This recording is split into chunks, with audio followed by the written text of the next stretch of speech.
السلام علیکم پیارے دوستو، امید ہے کہ آپ سب خیریت سے ہوں گے۔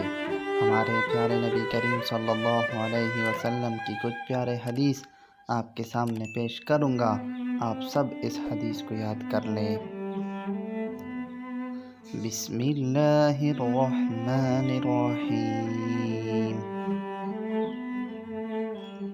حضرت جابر رضی اللہ عنہ سے روایت ہے کہ رسول اللہ صلی اللہ علیہ وسلم نے ارشاد فرمایا، تم سب میں سے مجھے زیادہ محبوب اور قیامت کے دن میرے سب سے قریب وہ لوگ ہوں گے جن کے اخلاق زیادہ اچھے ہوں گے۔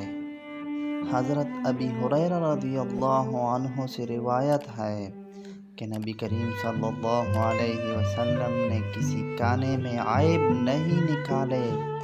عادت مبارکہ یہ تھی، اگر پسند ہوتا تو کھا لیتے اور اگر نہ ہوتا تو چھوڑ دیتے۔ حضرت ابو الدرداء رضی اللہ عنہ سے روایت ہے کہ نبی کریم صلی اللہ علیہ وسلم نے فرمایا، قیامت کے دن مومن کے ترازو میں حسن خلق سے باری کوئی چیز نہیں ہوگی، اس لیے کہ اللہ تعالیٰ بے حیا بدگو کو دوست نہیں رکھتا۔